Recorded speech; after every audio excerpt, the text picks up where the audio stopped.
So you said that you had a lot of hands in the Saboteur rework, which we've had quite a lot of conversations about our thoughts on the mind changes and So stuff. there's been some criticism of the reservation thing with mines. That's been like a thing that's received some criticism of it. But I mean, I don't know what your discussion has been like in Well, terms of like what to be you guys honest, like we didn't really mind the reservation thing. The main thing that we were a bit iffy on was how. So I'd played a lot of mines before. It was like one of my favorite archetypes, and one of the things that I really enjoyed about the playstyle was because you always dropped them at your feet. It wasn't, you never cared about aiming. It was more just about how you positioned your character. Right. So then by making them throwable like traps, you kind of removed all of that sort of thing. The problem is there were just so few people who really wanted to engage with that. Like it did feel clunky, and there really wasn't a huge amount we could solve with that while it was doing. It's kind of like, I mean, when we were initially coming to do it. So this was my suggestion actually originally. I was just kind of like, look, I just don't actually think we can make this a thing people will want to regularly play without making that change. And so then the question became, well, if they're being thrown like a trappers, what are we going to do to differentiate them from traps? And they actually do feel quite different now, especially because of the changes we've actually made even since the trailer. You can now always detonate a mine at any time, including even if they're still in the air. There's no arming time. There's no nothing. It's just like you press D and that thing's exploding instantly. So that kind of has made them actually feel quite good and quite different than traps, I think. So since they're detonatable at any point in their existence, that would then mean that you could sort of, like, in a very hacky way, simulate old mine playstyle by dropping a detonate mines totem, and then they detonate as soon as they exist, which is underneath your feet as you start throwing them. I wonder if that would work. Does that work? I don't know. I haven't thought about that. Just out of curiosity, because detonate mine totems, I've played a decent number of mines builds as well. Detonate mine totems were a nice way of automating the process for a boss fight. But with what you've just said, it seems like that's sounds like not that would really work. possible anymore. I don't see why not. Why not? But like their previous usage, where they were a nice way of relegating hitting the button to having a totem instead. Since you want to have multiple mines out and detonate them in sequence for extra benefits, basically that's just not something you want to do anymore. Yeah. The thing though is that part of the thing that sucked about mine detonation before is just that like it felt laggy, it felt crappy. Like there were so many problems with it, and like since now those are kind of gone, it changes how they feel significantly. So.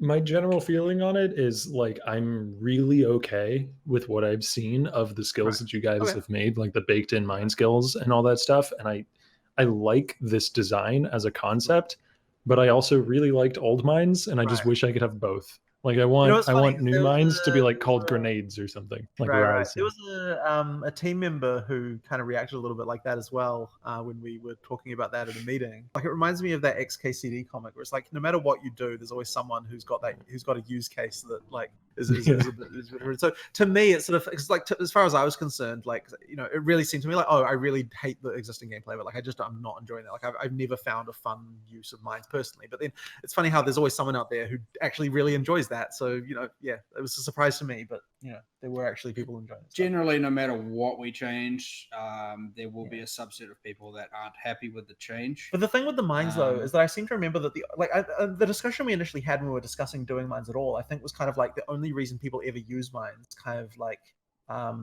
for cases where they're especially exploitative.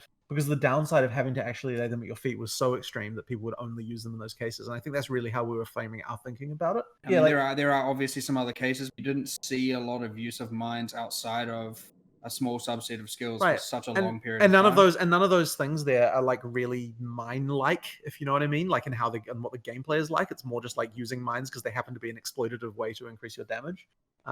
So that was kind of like the framing we had around what mines were like. Is, as you say, there are certain skills which made sense with traps. They like more Nova based, makes sense because you drop it at the enemy's feet, whereas mines would be more like projectile based. Whereas now both mines and traps want to use the same skills. This is true. I would say that I mean, obviously they're similar in terms of how you deploy them and the position of where they are when they go off. Yes, without question. That was probably one of the downsides, or one of the larger downsides of this whole change, is that we were creating a narrow narrow a gap between traps and mines. However, they are still both saboteur, and we do think that they are different enough in terms of, obviously, you have the detonation mechanic, you have the chaining mechanic, you have the auras, you have the reservation, and how you build your character obviously changes different items. There are so many variables where they're different. But yes, that is something that came up numerous times, which was, why are we just making these so similar to trap? Right. That we just have discussions about this, and we believe it's the right answer where we landed. Is it a shame we lost that existing playstyle for those people that liked it? Yeah, it's a shame. We just have to make those decisions from time to time, and it can be lossy. Getting away from the negatives, since we know the reservations are there, we don't know exactly how they work. Do you mind explaining how the mine auras and reservations works, and why people who, like me, might be a bit dubious about it should be excited for the mine changes? The mine has the skill itself has a flat cost that is costed as reservation. Those costs are very low, like relative to other skills, they are much, much lower. I do believe it's going for something like, if you have a full 20 to 25 mines out, you're on like an in-game character, you're probably reserving 20 to 25% of your mana. And so if you do have, say, 75% reserved, there's enough to throw every single mine there. They're not outrageously expensive that in most cases, you're hitting the mine limit before you're hitting a reservation limit. Right. But the things they do are important, right? Yes. So for the auras, I mean, it's, say, can't even remember the name of the mine. Stormblast Mine has increased damage taken aura, and it's at, say, 3%. I can't remember if that's their current value. So if you if you put a pile of mines on something, it can be worth not detonating them and using other skills. Like, it's actually a substantial, important thing. And of course they support their own damage, so that means that you want to put a big pile in there, and the more you do, they sort of have a, I don't think it's technically exponential, but it's it's those kinds of effects where, like, the more you throw, the more damage each one does. So it's worth doing. And in a party situation, it actually makes quite a big difference. What are the other ones? So, just one more mechanic in there. Yeah. So yes, you get 3% increased damage taken per mine, let's say.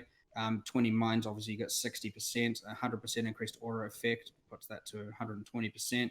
But there is, of course, a cap to that as well. The main thing there was that it shouldn't be super trivial for an individual character to hit that limit. It's really there so that if you're playing in a party, you're not getting 6 times 20 Stormblast Mines worth of auras on a thing, and then that's obviously out of control. Right.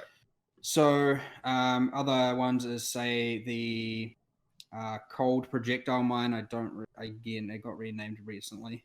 It is increased chance to receive a critical strike on the monsters. The Pyroclasm Mine. The fire one. Names. The fire one is added fire damage taken, and one of the support gems. There are now 2 support gems that can remote minify.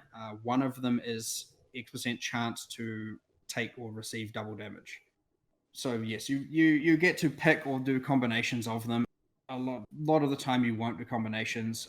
So of the 2 remote mind gems, you can do the one that, say if you wanted to use it on a pre-existing skill, you can make the monsters have a higher chance to take double damage, or you can use the one that just increases the damage more of the mines themselves, and they deal more damage per detonation and sequence. So that one, so as the chain length increases, they do more and more and more damage. That is a better option if you do not want to invest anything into, or you don't care about the auras. You don't have to invest into them, of course. They're still good without any investment, but it's another option. Do you think there's going to be a viable mine support character as like a thing without detonation? It's completely viable, yes. If you want to fully invest in just deploying mines that are, you'd work it out. You could work it out to say, all right, X of these supported mines, Y of the Stormblast mines, and maybe Z of the other 2 would result in the highest amount of DPS for the rest of your group. It's an option. Just since it's recently been announced. What made you want to nerf the regen on Saboteur by 50%, which is quite a big change? Aside from it probably being a bit too powerful, and sure, maybe it didn't deserve as much of a nerf as it got, but there are other changes to the tree which hopefully help. The main thing was that we didn't want it to be that if you're playing a trap or mine character that you have to play either Saboteur or Ascendant. That's another thing that comes into play here, and that was the main reason that instigated at least the consideration. Yeah, nothing is finished until about 4 hours before deployment time. Or after. Then it has to be finished. 4 hours after. 4 hours after deployment time, yes. You can still make changes.